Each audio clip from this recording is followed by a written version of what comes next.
자, 이번 모델링 프랙티스는 테이블 오브 트루스, 진실의 테이블로 초대하도록 하겠습니다. 이거 할 때 항상 시작할 때 저번에도 뭐 비슷한 이야기 했었는데 그런 이야기 했었잖아요. 왜? 여러분들은 라지컬한 분이라고 생각하십니까? 논리적인 분이라고 생각하십니까? 뭐 손을 다 듭니다. 그런 것 같아요, 제가. 이거 끝나고 나면 이제 진실의 방으로 초대돼가지고 내가 참 정말 비논리적으로 생각하고 비트겐슈타인 선생님이 어떤 사람인지 우리가 알게 되는 어떤 그런 그거를 있죠. 일상 언어를 쓰면서 얼마나 비논리적으로 말을 하면서 살았는지 알게 되는 건데, 근데 이게 자꾸 제가 몇 번 앞에도 이야기를 드렸지만 argument가 이제 deductive, inductive 있잖아요. valid하고 invalid한 거 있고, 여기 데이터를 가지고 하는 거는 확률적으로 보는 거기 때문에 저는 확률적으로 보는 게 나쁘다고 생각 안 해요. 왜냐하면 이렇게 보려면 논리 실증주의자들 있잖아요. 모든 것들이 이렇게 된다고 하면서 우리가 많이 망했거든요, 과학자. 모든 것들이 다 이렇게 규명이 될 것이고 이렇게 엘리미네이션 하는 거 있잖아요. false를 계속 엘리미네이션 하면서 우리가 진리로 다가갈 거라고 하는 게 지금은 대부분 다 파기가 됐습니다. 이게 이 방법론이 아니라고 하는데, 저희가 애매모호하게 왜 이야기를 계속 하십니까, 교수님? 그런데 저희가 쏴주는 건 디덕티브 나레지를 쏴주는 거예요. 그 관계 구조를 쏴주는 거예요. 머신한테 넣어서 변형을 시키는 거죠. 아이들이 알아야 될 때 아이들이 알아야 되는 그 지식을 디덕티브한 형태로 기계에게 주는 거예요. 근데 아까 이야기했잖아요. 그러면 여기에 오류에 빠져요. 그 심벌이라든가 그 관계가 아닌 것들은 이건 모르는 거예요. 다 틀린 거예요. 예를 들어서 그 심벌이 꼭 그렇게만 존재하라는 법 없잖아요. 예를 들어서. 예. 그래서 이거를 나중에 합치는 방법을 할 텐데, 데이터를 가지고 얘가 가지는 단점을 보완을 하는 방법을 할 거예요. 인덕티브는 복잡한 걸 못한다 그랬죠. 왜냐하면 데이터가 있어야만 된다고. 데이터가 없잖아요. 우리 의미망에 대한 트레이닝을 할 데이터는 없어요. 우리가 가지고 있는 거는 인지적인 수준에 있을 때 개, 고양이, 그림 이런 거는 데이터가 많이 있는데 의미망에 대한 데이터는 없습니다. 그는 논리적으로 만드는 수밖에 없어요. 저희가 만들어서 주는 수밖에 없어요. 우리가 그랬다시피 선생님이 그러잖아요. 이거는 이거야. 그러는 거 아니에요. 그게 그냥 그건 그거지. 뭘 거기다 대고 뭐 야 이러면 틀려. 이건 맞아. 사실 그런 부분이 있다고요. 우리가 학습시켜 줄 때. 뭐 하려고 데이터를 가지고 학습을 해. 그냥 그게 그건데 외우면 되지. 예를 들어서. 그런 부분에 대해서 다룰 때는 이제 그중에서 이제 진짜 true만 있는 논리적인 구조를 다루는 것이 아주 중요하고요. logical positivism은 원래는 파기돼야 되는 건데 학교에 너무 많이 남아 있어요. 특히 quantitative research는 이게 끝까지 남아가지고 아직 우리 그걸 reject null, retain null 하는 게 여기서 나온 거잖아요. 아직도 아카데미아에서는요, 이 방법으로 과학을 계속해서 rejecting null hypothesis를 하면서 남기는 걸 하는데 철학적으로는 이거 파기돼야 되는 겁니다. 아니요, 실제 세상이 아니잖아요. 이런 방법으로 진리를 안 찾아가잖아요. 학교에서나 수업 시간에나 있는 거지. 우리는 그렇게 안 찾아간다고요. 예를 들어서. 수업 시간에만 존재하는 게 돼버렸어요. 실제 세상은 뭘로 발전합니까? 진짜로 제대로 되는 걸 뭘로 데이터로 찾잖아요, 사실은. 그렇잖아요. 이렇게는 할 수 있는 게 너무 국한되고 한계가 있어서 사람들이 그리고 철학적으로도 문제가 있고 이게 유용하지도 않고 파기가 된 건데, 제가 이 얘기를 왜 하십니까? AIG 하면서 하는데, 저희가 그럼에도 불구하고 시험이라는 걸 칠 때는요, 맞고 그름이 있다라는 가정을 하기 때문에 그래요. 시험을 칠 때는 아이들이 이게 정답과 오답의 그 영역이 엄격하게 구분되는 그 것들을 다루기 때문에 그래요. 그러니까 그러지 않는 문항을 만드는 사람이 잘못이지, 시험이라는 거는 그게 있는 상태에서 아주 제한된, 제가 그러잖아요. 시험은 in general 말도 안 되는 얘기라고. 철학적으로 이야기하면요, 스탠다드 테스트 자체가 말이 안 돼요. 그거를 사람의 머릿속에 있는 거를 어떻게 스탠더다이징을 해? 말도 안 되는 얘기야. 근데 해야 되니까, 안 하는 것보다는 뭔가 해야 되니까 우리가 최선을 다해서 스탠더다이징을 해서 하는 거지, 실제로는 사실은 인제는 불가능한 거예요. 스탠더다이즈 테스트 자체가. 그중에 이제 트루스 테이블을 합니다. 논리적인 건 수학적인 논리는 맞고 틀리고 이게 나와 있잖아요. 그리고 우리는 합의를 다 했고 예를 들어서 그 구조를 분석을 잘해서 그 구조를 잘 보세요. 트루스 테이블이라고 하는 이 매스메티컬한 로직의 구조를 활용해서 문항을 만드는 거를 우리가 이제 넘어가기 시작을 하는 거예요. 예를 들어서 여러분들이 리저닝 있잖아요. 크리티컬 리저닝 테스트 있잖아요. 돈 엄청 많이 받거든요. AI를 하면 만들기 힘들어서. 근데 대부분 이 그 트루스 테이블을 중간에 스트럭처를 잘 잡으면요. 크리티컬 리저닝이 대부분 다 풀려요. 문항 만드는 게. 이게 이거를 구조화시켜서 변형을 잘 시키면 진짜로 좋은 크리티컬 리저닝 문항에 대한 변형들이 나오기 시작을 합니다. 그래서 정말로 강조하고 싶고, 그러니까 이게 리딩 테스트하고요, 그 수학 테스트하고 중간에 애매하게 연결되어 있어요. 그래서 또 좋아요. 수학도 아닌 것이 수학도 아닌 것이 수학 같은. 근데 뭐 리딩에서 다루는 거예요. 그쵸? 그래서 이게 머리가 좋은 애들과 안 좋은 애들 가를 때 되게 좋습니다. 되게 좋아요. 예. 그냥 잘 읽는 애들이 필요한 게 아니라 읽고 나서 논리 구조를 파악하는 거를 물어보는 건데 맞단 거예요. 여러분들이 이제 고급 시험 만들거나 뭐 이런 무슨 뭐 어디 뭐 뭐죠? 스크리닝 테스트 같은 거 만들 때 이거 가지고 많이 하는 거죠. 그리고 우리 연습을 해보는 거예요. 아, 그러면 트루스 테이블을 중간에 끼고 논리적인 구조를 끼고 앞뒤로 연결시켜서 문항을 만든다는 게 뭐지? 라고 할 때 이제 요거 우리 뭐 A, P, Q가 있고 and, or 뭐 P면 Q이다 뭐 이렇게 이게 왜 T인가요? 뭐 이러면서 이렇게 하는데 교육적으로도 좀 효과가 있어요. 이 전체가. 왜냐면 이게 참 가르치기가 힘들고요. 문항 만들기가 되게 까다로워요. 이쪽 계열이. 좋은 문항이 없어요, 많이. 좋은 문항이 많이 없어요. 이게 논리를 다루다 보니까 사람들이 잘 못하는 거예요. 예를 들어서 수학이기도 하지만 논리를 다뤄야 되니까. 그래 이게 막 주구장창 엄청 나갈 거 아닙니까? 지금 세 개만 해놨는데, 그쵸? 이거 P, Q, R 요소가 세 개 있으면요, 예를 들어 가지고 이거 나중에 하면 한 4, 50개 나옵니다. 그래요. 논리값을 하는 거니까. 이런 게 있다고 봅시다. 예제를 봐요. 그럼 이거를 줬는데 이거에 맞게끔 워드로 바꾼 것은 이게 이제 뭐 아주 원초적인 문항이지만 이거를 가지고 말로 바꾸는 훈련을 먼저 하셔야 됩니다. 이 자체를. 그쵸? 왜 그러냐면 나중에 그런 말을 주고 얘를 물어보는 걸 할 수 있고요. P와 Q의 값을 주고 이 말의 진위를 true냐 false냐를 가리는 작업을 할 수 있기 때문에 그래요. 다시 한번 더 이야기할게요.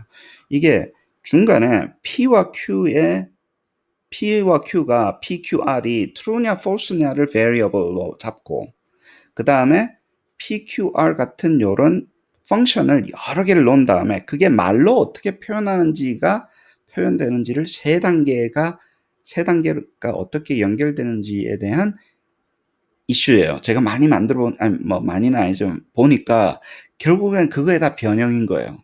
모든 논리 문제가 그거의 변형인 거예요.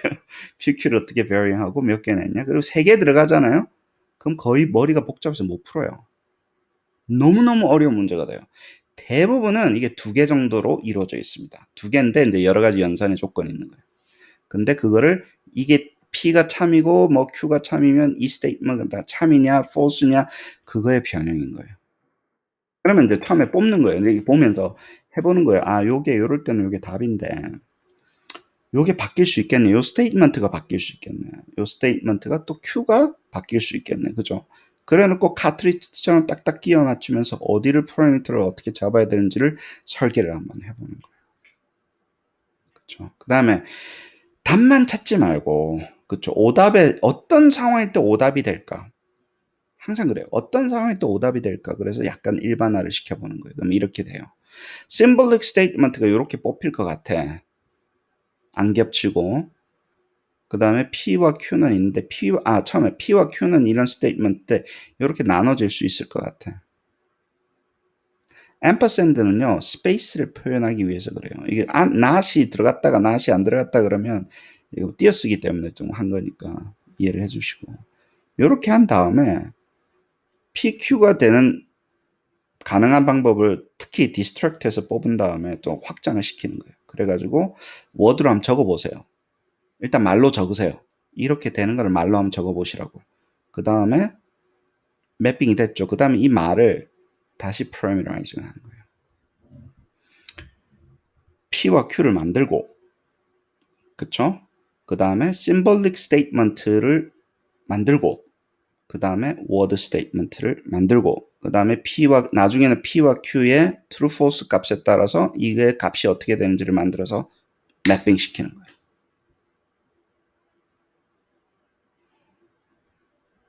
그러면 대부분이 다 풀립니다. 논리적 문제가 대부분이 다 풀려요. 예를 들어서 뭐 지금 이거 같은 경우는 할 수 있나 모르겠네. 뭐 한번 해볼까? 들어와서 됐지?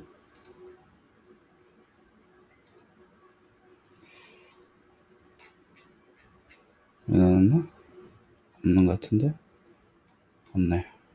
죄송합니다.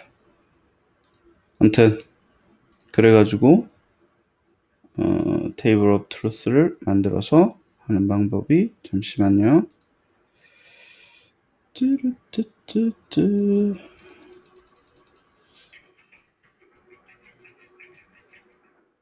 소스 코드가 있는데 준비를 했는데 illustration 하고 이거 아니고 안 보이네. 만들어놨는데 죄송합니다. 아무튼 여기 들어가 보시면 소스 코드가 보이기 때문에 그거 가지고 어떤 식으로 파라미터를 잡았는지 그거 해보시면 나오실 거예요. 근데 넣어놨는데 사라져버렸네. 파워포인트가 통째로 사라져버렸네. 날렸나 보다 하다가. 자, 우리가 하는 게 뭐라고요? Deductive Reasoning이니까 Rule Based를 셋업해서 쏴주는 거고, Truth Table이 되게 좋아요. 왜냐면 Core Knowledge Element로 활용을 하는 거예요. 이게 이 논리 연산을 할 수 있는가를 물어보는 거고, 그 다음에 참여할 때 항상 P, Q, R을 밖으로 빼서 P가 true일 수 있는 거, false 수 있는 거, true, false, Q, true, false, R, true, false로 머릿속에 딱 잡고 시작을 하시는 거예요. 이게 처음에 해야 되는 그 구조예요. 근데 이게 R 가잖아요. 너무너무 복잡해요. 대부분의 문항들은 2개 정도로 이루어져 있어요. 근데 R까지만 하면 4개까지는 절대 없습니다. 내가 본 적이 없어요.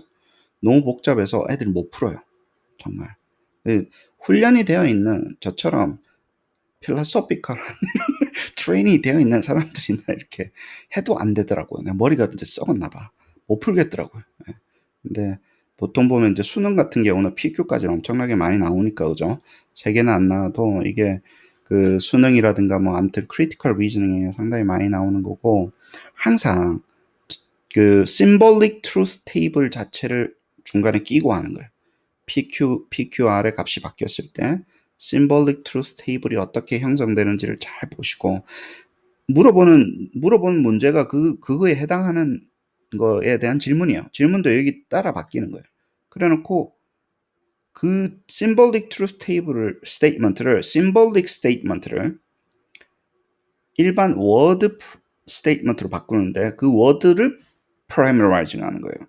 symbolic statement를 언어적인 형태로 바꾸는데, 언어적인 형태로 바꾸면서 parameterizing 하는 거예요. 그렇게 보면 머리가 첫 번째 단계 PQR 잡고 truth table 정확하게 잡고, 그 다음에 그거를 언어적으로 바꿀 때 뭘 parameterizing 해야 되느냐 보면요. 그러면 어때요? 거기서 surface feature가 나타나요. 이건 다 deep feature예요. 이게 바뀌면 답이 바뀌어요. 근데 surface feature가 있어요. 아까 뭐 she is, 뭐 I am 이런 것들 있잖아요. 그런 거가 카파 AIG 시스템은요, 그게 제일 먼저 나와야 돼요. 왜냐하면 그거를 가지고 얘네들을 만드는 거잖아요. 결국에는 그 surface feature가 있어야지 뭐죠? 그 변형, 이렇게 변수를 가지고 또 합성 변수 만들잖아요. 그 symbolic feature와 symbolic truth table과 그 다음에 surface feature를 합성해서 예를 diffeature를 만든다고요. 합성 변수를 만든다고. 그러면 surface feature가 먼저 있어야 돼요. 항상 먼저 있어야 돼요. 아버지 뭐 어쩌고 쓸데없는 거를 막 앞에 있고 그거를 뭉치고 바꾸고 조합해서 결국에는 diffeature, 답, permute x, 오답 떨어지는 거예요. 마지막에 그렇게 아름답게 떨어져요. 그래서 손으로 설계를 이렇게 조금 하시면서 이런 거 이제 확장시킬 때, surface feature가 앞에 있어야 되는 거구나. 그거는 막 뽑아도 되는 거. 그냥 간단하게 문법 정도만 맞춰주는 거. 예를 들어서. 그게 앞에, 중간에 PQR의 value들, 그 다음에 symbolic truth table이 연산되는 맵을 해주고, 그 다음에 symbolic truth table이 뭐 하고 되는 거예요? 말로 바뀌면서 합성 변수가 돼요. 앞에 있던 surface feature 다 물고 들어와서 합성 변수로 만들어서 벡터로 만들어주고, 그래가지고 그냥 인덱스 시키는 거예요. 그 다음에 permute x 시키는 거고. 그렇습니다. 그래서 이렇게 만들어 보면 뭐 이런 거 가지고 이제 여기가 이제 PQ가 바뀌었을 때 얘네들이 이제 symbolic statement의 값들이잖아요. 이렇게 바뀐다라는 거예요. 근데 요거를 아까 오른쪽에 뭐 하고 한다고요? 말로. 이게 이렇게 됐을 때 말로 바꿔주면요. 이 테이블 값 찾는 게 아니라 말을 일로 바꿔야 되잖아요. 아이들이. 말을 symbolic statement로 바꾼 다음에 연산을 해야 된다고요. 그 다음에 여기에 따라 가지고 P가 Q가 true다 false다 이거는 우리가 줄 수 있죠. 그럼 이제 네 가지 경우로 주면 예를 들어서 얘가 변형이 하나 선택이 될 거잖아요. 말을 가지고 이 중에 하나를 선택을 해야 되잖아요. 그 다음에 값을 선택한 다음에 답이 뭔지를 찾는 거예요. 지능 검사요. 어마어마하게 좋습니다. 이거 하면요. 나의 뇌가 발전되는 기분이에요. 아이들한테 도움 된다니까요. 아이들한테 도움이 돼요. 제가 계속 이야기하잖아요. 학습으로 참 좋다고. 문학 만드는 것 자체가 학습으로 좋아서 선생님들 하면요. 선생님의 퀄리티가 높아져요. 선생님의 퀄리티가 높아진다니까. 이거는 우리야 그렇지만 선생님들은 배우는 학생들이잖아. 교대 학생들은. 이거는요. 20세 때 20살 때 할만한 거예요. 어리면 더 어리면 더 할수록 좋습니다. 진짜요. 그러니까 그 교대 선생님들이나 사범대 선생님들이 좀 바뀌어야 된다니까. 테크놀로지 좀 활용해야지. 우리가 도와주자고. 교재도 만들어주고 소프트웨어도 만들어주고 이러면 이걸 가지고 가르치면 애들도 잘 가르칠 거고 얼마나 좋아. 서로 윈윈하고 우리도 먹고 살고. 그래요. 이거는 이제 이거를 연산을 해서 맵을 잡아가지고 하는 연습들 조금 해보시고. 그 다음에 이 전체를 카파 나울리지 맵으로 잡을 수 있어요. 지금은 카파 K를 안 쓰고 한 거예요. 근데 맵을 해보면요. 나중에 카파 나울리지 펑션을 조금 계속 배우시면요. 이거를 카파 나울리지로 바꿀 수 있어요. 그러고 나서 하면 이제 또 효과가 엄청나게 증가가 됩니다. 근데 이게 너무 이 자체로도 복잡해요, 사실은. 트루스 테이블 조금 하면요. 막 머리가 뺑뺑뺑뺑 돕니다. 잠깐만 계산 좀 하고 이렇게 막 진리값 좀 계산 좀 해보자 뭐 이렇게 나오니까 그렇게 해서 근데 지금 저희는 프로그램을 안 쓰는데 진리값 계산하는 프로그램이 있어요. 또 라이브러리를 쓰면 진리값 계산 다 해준다. 언어 형식에 맞춰 PQR 해주면, 그러니까 진리값 계산하는 것 자체는 별게 아니라니까. 예를 들면 그거는 애들이 할 거니까 우리는 어차피 테이블만 있으면 되잖아요. 테이블 보고 있는 그대로 쓰는데 뭐. 예. 근데 변수 잡는 거, 변수 잡아서 언어적으로 바꿔주는 거, 예를 들어서 이제 그게 이제 우리가 잘 해가지고 학습에 도움이 되게끔. 예. 진짜 중요합니다. 이렇게 생각할 줄 알아야지 논리적인 생각의 능력이 늘어나요. 배고프면 밥 먹고 우울하면 또 탄수화물 먹고 자고 그것만 계속 애들한테 가르치면 걔 돼지도 아니고 말이야. 그렇잖아요. 자, 오늘 여기까지 하시죠. 감사합니다.